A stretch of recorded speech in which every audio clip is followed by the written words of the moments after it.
আমি ভীত সন্ত্রস্ত বাংলার যে সর্বনাশ এই প্রায় 15 বছরে হলো, এটা রিপেয়ারেবল না ইরিপেয়ারেবল।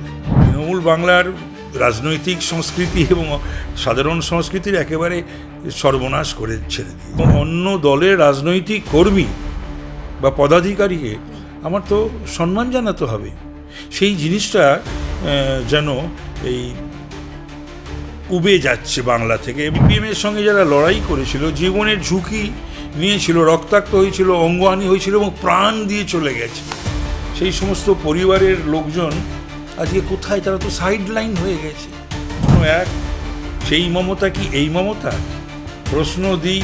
দুই, মানুষ যেটা চেয়েছিল সেটা কি মানুষ পেল 15 বছর পর? দেখা যাচ্ছে তৃণমূলের যে তাদের যে ডিজিটাল যোদ্ধারা রয়েছে, তারা যেমন ভোটকে কেন্দ্র করে একাধিকভাবে বিজেপির নেতা মন্ত্রীদেরকে ফটো নিয়ে বাজেভাবে তারা এআই দিয়ে পোস্ট করছে, অপরদিকে দেখা যাচ্ছে সিপিআইএম তারা বিভিন্ন জায়গায়, রাজ্যের বিভিন্ন জায়গায় বাংলা বাঁচাও যাত্রা করছে। কি মনে হয়, এতদিনের যে রাজনৈতিক আপনার কেরিয়ার, সিপিএম কি শূন্য থেকে আসন জিততে পারবে? না, সেটা রাজনৈতিক দল তো, সুতরাং তারা তাদের কর্মসূচি গ্রহণ করতেই পারে। এবং এটা ঘটনা বাংলার, মানে আমি রিয়েলি অ্যাফ্রেড, আমি ভীত সন্ত্রস্ত বাংলার যে সর্বনাশ এই প্রায় 15 বছরে হলো, এটা রিপেয়ারেবল না ইরিপেয়ারেবল। সত্যিই তো আমাদের সকলকে মিলে বাংলাকে বাঁচাতেই হবে এবং সেটা আন্তরিক হতে হবে সকলকে বাংলা বাঁচানোর ক্ষেত্রে, সকলকে, দল মত ধর্ম বর্ণ পতাকার গোড়ামি নির্বিশেষে।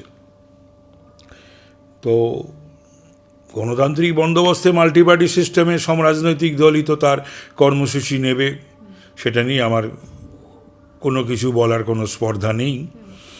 তবে এই ডিজিটাল যোদ্ধা নয়, যে অসভ্যতাটা বন্ধ হোক, এইটা ঠিক হচ্ছে না। এই যে আমি জানি না, এই যা খুশি তাই কারুর সম্বন্ধে বা এই ছবি টবি দিয়ে শুনছি যা, আমি এসব নিয়ে কিছু কথা বলতে পর্যন্ত আমার রুচিতে বাজছে। আমি এসব নিয়ে কিছু বলতেও চাই না। তবে আশা করব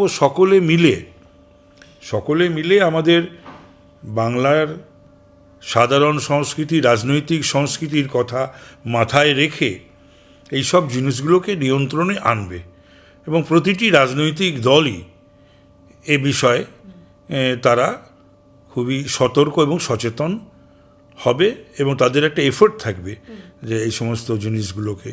তার কারণ হচ্ছে যে আমি যদি একটা রাজনৈতিক কর্মী হই, তাহলে আমাকে মাল্টিপার্টি সিস্টেমের ডেমোক্রেসিতে আমাকে সমস্ত রাজনৈতিক দলকে শ্রদ্ধা করতে হবে এবং অন্য দলের রাজনৈতিক কর্মী বা পদাধিকারীকে আমার তো সম্মান জানাতে হবে। সেই জিনিসটা যেন এই উবে যাচ্ছে বাংলা থেকে এবং এটা নিশ্চয়ই আমি নির্দ্বিধায় বলতে পারি এটা তৃণমূলের কারণে। তৃণমূল বাংলার রাজনৈতিক সংস্কৃতি এবং সাধারণ সংস্কৃতির একেবারে সর্বনাশ করে ছেড়ে দিয়েছে। তাপসবাবু, এই যে দেখা যাচ্ছে 26শে ভোট রয়েছে, তার আগে বিভিন্নভাবে বিদ্যুৎপৃষ্ট হলে মমতা বন্দ্যোপাধ্যায় বলছেন যে চাকরি দিয়ে দিচ্ছি। চোখ তুলে নিল বারাসত কলেজ থেকে, চোখ চুরি হয়ে গেছে মৃতদেহের, সেখানেও বলছে চাকরি দিয়ে দিচ্ছি। চাকরিকে না, প্রাণগুলো, তা ব্যাপারটা হচ্ছে যে ওনার না খুব সস্তার রাজনীতি উনি করেন। গরিব গুরুব মানুষ, অসহায় মানুষ চাকরি বাকরি পাচ্ছে বা চাকরি দিচ্ছে, আমার সেসব নিয়ে কোনো আপত্তি নেই।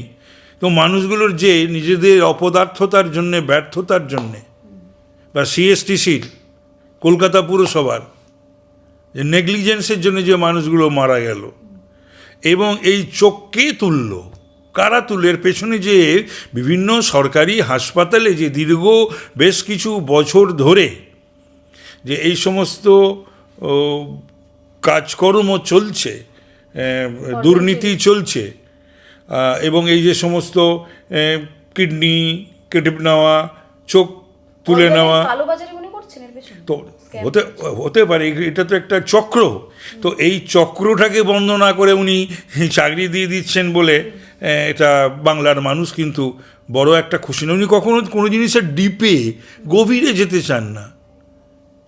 This should be নিপড in the bird, সেটাও করেন না। এবং কারণটা কি, কজ, সেই কজে গিয়ে সেটাকে তো উপরে ফেলে দেওয়া উচিত। এই চোখটা যারা উপরালো তাদের উপরে ফেলে দেওয়া উচিত। পূর্ব মেদিনীপুরে নন্দীগ্রামে দাঁড়িয়ে মমতা বন্দ্যোপাধ্যায় হেরেছিলেন আপনারই দলের বিরোধী দলনেতা শুভেন্দু অধিকারীর হাতে। সেখানে দাঁড়িয়ে শোনা যাচ্ছে যে মেদিনীপুরের ঘাঁটিকে শক্তভাবে তুলে ধরতে অভিষেক বন্দ্যোপাধ্যায় ভোটে দাঁড়াতে পারেন মেদিনীপুরে। দাঁড়াক না, কে বলেছে? নিষেধ করেছে নাকি কেউ? ভরাডুবি সামলাতে পারবে তৃণমূল, না বিজেপির জন্য চাপ হয়ে যাবে মেদিনীপুরের? কিচ্ছু না, আমি চাইব, কিন্তু এ সমস্ত রটনা হচ্ছে, দাঁড়াবেও না, প্রশ্নই আসে না। যে কেউ যেখানে খুশি দাঁড়াতে পারে, সে স্বাধীনতা আছে, দাঁড়াক না। তৃণমূলকে ক্ষমতায় আনার পেছনে আপনারও অনেক অবদান রয়েছে, সেক্ষেত্রে সকলেরই ছিল। ব্যাপারটা যারা সিপিএমের থেকে পরিত্রাণ পাওয়ার জন্যে জাত পাত ধর্ম বর্ণ পতাকার গোড়ামি, এমনকি সিপিএমেরও তো উগ্র সমর্থকরা ভোটাররা ভোট দিয়ে নিয়েছিল। কিন্তু প্রশ্ন হলো দুটো। প্রশ্ন এক, সেই মমতা কি এই মমতা? প্রশ্ন দুই, মানুষ যেটা চেয়েছিল সেটা কি মানুষ পেল 15 বছর পর? আর প্রশ্ন তিন, তৃণমূল পার্টিটাই তো এখন হাইজ্যাক্ট হয়ে গেছে। তার কারণ হচ্ছে যে তৃণমূলটা যারা করেছিল, সিপিএমের সঙ্গে যারা লড়াই করেছিল, জীবনের ঝুঁকি নিয়েছিল, রক্তাক্ত হয়েছিল, অঙ্গহানি হয়েছিল এবং প্রাণ দিয়ে চলে গেছে, সেই সমস্ত পরিবারের লোকজন আজকে কোথায়? তারা তো সাইড লাইন হয়ে গেছে, তারা তো নেই। আজকে মন্ত্রিসভায়, রাজ্যসভায়, লোকসভায়, পুরসভায়, বিধানসভায় আজকে কাদের প্রতিপত্তি, কাদের প্রভাব? তারা বেশিরভাগই রাজনীতি করা ছেলে বা মেয়ে নয়, প্রথম। আর দ্বিতীয়, সব বিভিন্ন রাজনৈতিক দল থেকে আসা, এবং যারা একেবারে একটা নিজেদের একটা সংকীর্ণ স্বার্থ চরিতার্থ করবার জন্যেই তারা এই রাজনীতিতে বা তৃণমূলে ঢুকেছে। আরো ভালো ভালো খবর দেখতে সাবস্ক্রাইব করুন বাংলা হান্টের ইউটিউব চ্যানেল। বাংলা হান্টের আরো খবর দেখতে নজর রাখুন। বাংলা খবর মানেই বাংলা হান্ট।